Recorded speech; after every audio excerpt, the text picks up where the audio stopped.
Hi guys, welcome back. आज का video बहुत इंटरेस्टिंग होने वाला है क्योंकि इस वीडियो में हम ऐसा क्वेश्चन कवर करने जा रहे हैं जो अक्सर पूछा जाता है। Right a Python programme for Fibonacci series using recursion.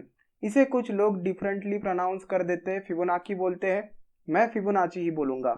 सबसे पहले बात करते हैं कि ये सीरीज क्या है। बहुत सारे लोगों को पता होगी ये सीरीज। इसमें पहले दो टर्म्स फिक्स रहते हैं, 0 एंड 1। अब जो भी नेक्स्ट टर्म जनरेट होगा वो पिछले दो टर्म्स का एडिशन होगा। So 0 plus 1 will become 1. So 1 will be the next term. The next term is the sum of previous two terms. So 1 plus 1 becomes 2. The next term 1 plus 2 becomes 3. The next term 2 plus 3 5. The next term 3 plus 5 8. The next term 13. The next term 21 and the next term 34 and so on. So ये जो output है, ये output आना चाहिए 1 2 3 4 5 6 7 8 9 10 terms के लिए। तो ये जो है ये इनपुट होगा यूजर से। यूजर अगर 10 एंटर करता है, इसे हम स्टोर करेंगे इनटू अ वेरिएबल n। सो अगर यूजर 10 एंटर करता है, उसे 10 टर्म्स चाहिए फिबोनाची सीरीज के, तो कुछ ऐसा आउटपुट प्रिंट होना चाहिए on output window. So normally looping का यूज करके आप ये प्रॉब्लम सॉल्व कर सकते हैं, लेकिन आपको रिकर्शन का ही यूज करना है। रिकर्शन का यूज करके आप इस प्रॉब्लम को इफिशिएंटली सॉल्व कर सकते हैं। अब जब हम प्रॉब्लम सॉल्व करते हैं बाय यूजिंग रिकर्शन, तो हमें बेस कंडीशन फाइंड करनी पड़ती है। हमने ऑलरेडी ये सीखा है रिकर्शन के कुछ वीडियोज में। अब यहाँ पे कोई एक बेस कंडीशन नहीं है, यहाँ पे 3 बेस कंडीशन है। पहला कंडीशन है 0 के लिए, क्योंकि ये टर्म फिक्स रहने वाला है। दूसरा बेस कंडीशन है 1 के लिए, क्योंकि ये भी टर्म फिक्स रहने वाला है।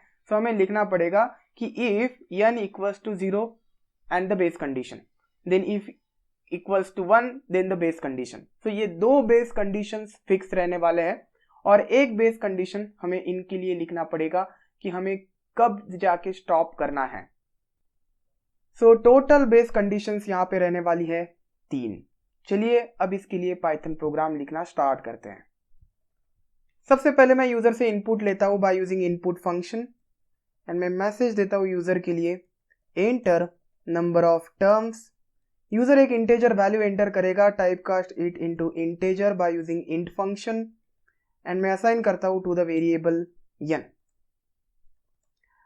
अब मैं एक फंक्शन बनाता हूं फिबो फंक्शन, जिसमें पैरामीटर होगा n represents number of terms. अभी पास लिख देता हूं एंड इस फिबो फंक्शन को मैं कॉल करता हूं with argument n represents number of terms entered by user. अब यहाँ पे पहले दो टर्म्स फिक्स रहने वाले, that is first term and second term. So first term is 0 and second term will be 1, then third term होगा 0 + 1 1।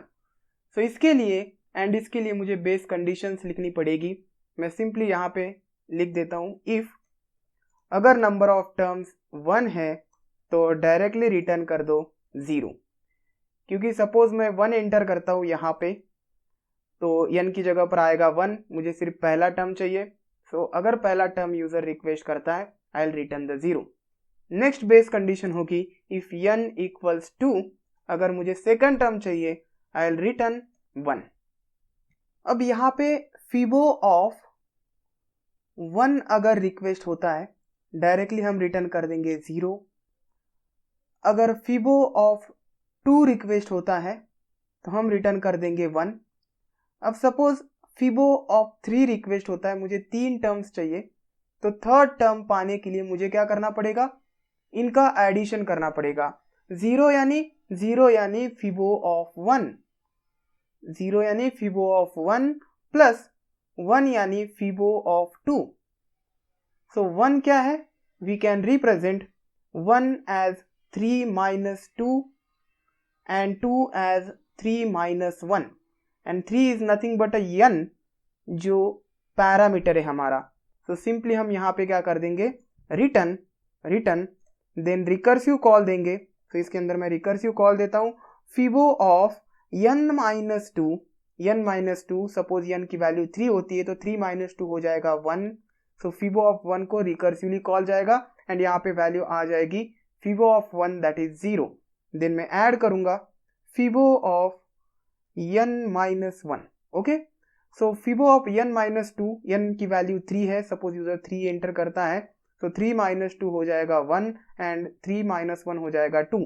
सो fibo of 1 क्या है? फिबो ऑफ 1 0 है, सो fibo of 1 is 0 and फिबो of 2 क्या है? It is 1. सो इनका addition हो जाएगा 0 प्लस 1, इट इज 1, रिटर्न किया जाएगा. So third term will be 1. सो अब मेरे पास थर्ड टर्म है, मैं इसे रब कर देता हूं, विच इज नथिंग बट 1.